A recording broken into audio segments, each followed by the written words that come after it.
બહુ ધ્યાન રાખવું, લાલચમાં ફસાવું નહીં.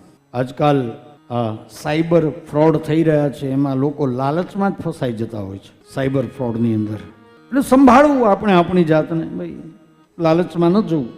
અસુરો લાલચમાં ફસાયા, તૈયાર થયા છે, મંદરાચળ પર્વતને ઊંચકીને સમુદ્રની અંદર પધરાવા જતા હતા, પણ એટલો બધો વજન હતો પડ્યો નીચે, અને કેટલાય દેવો અને કેટલાય દાનવો એની નીચે દટાઈ ગયા. ભગવાનને પ્રાર્થના કરી, પ્રભુ આ મંથન કરવા જતા હતા અને આ થયું છે. ભગવાને ગરુડજીને મોકલ્યા છે, પીઠ ઉપર મંદરાચળ પર્વતને ઉઠાવ્યો અને મૂક્યો છે સમુદ્રની અંદર.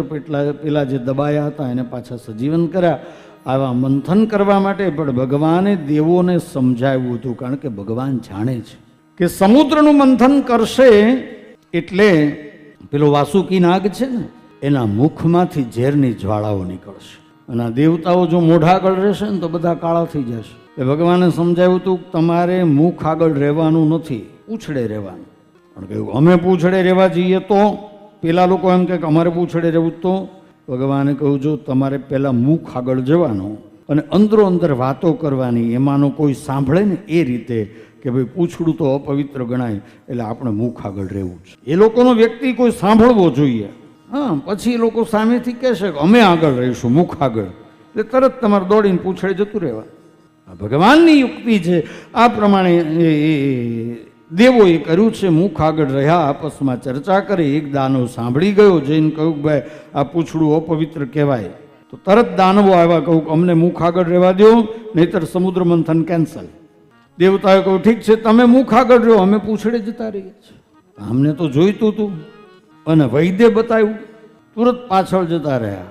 મંથનની શરૂઆત થઈ, પેલા વાસુકી નાગના મુખમાંથી ઝેરની જ્વાળાઓ નીકળવા લાગી. બધા જ દાનવો કાળા થઈ ગયા. મંથન કર્યું, અપેક્ષા તો અમૃતની હતી, પણ નીકળ્યું ઝેર. યાદ રાખજો, હું ને તમે પણ ઘણા બધા કાર્યો અમૃતની અપેક્ષાથી કરતા હોઈએ છીએ, પણ ઝેર પહેલું વહેલું ઝેર નીકળતું હોય છે. કોઈ પણ સત્કાર્ય કરવા માટે જ્યારે તમે એક ડગલું આગળ ભરશો એટલે સૌથી પહેલાં લોકોના મુખમાંથી ઝેર નીકળશે, કટુ વચન નીકળશે. જો આને કંઈક સ્વાર્થ છે ને એટલે આ કરે છે, બાકી હા કંઈક છે, લોકો કહેશે. કારણ કે કુછ તો લોગ કહેંગે, લોગો કા કામ હૈ કહેના. છોડો બેકાર કી બાતો, છોડો બેકાર કી બાતો મેં કहीं બીત ન જાય રહેના. જિંદગી આમનામ કંઈ સારું કર્યા વગર પૂરી થઈ જાય એના પહેલાં કંઈક સારું કરવાનું. લોકો તો કહેતા રહેશે. લોકોએ તો ભગવાનને પણ સારા નથી કહ્યા, તો મને તમને ક્યાંથી સારા કહેવાના સાહેબ? યાદ રાખજો, ભગવાન કૃષ્ણ, ભગવાન રામ, એને પણ સારા લોકોએ નથી કહ્યા. આપણે અપેક્ષા ક્યાંથી રાખી શકીએ લોકો પાસેથી કે આપણને સારા કહે? એટલે નિરપેક્ષ ભાવે કાર્ય કરવાનું છે મેરે ભાઈ બહેન, યાદ રાખજો. આપણે કામ કરતા પહેલાં તો વિચાર કરીએ, સબસે બડા રોગ ક્યાં કહેંગે લોગ.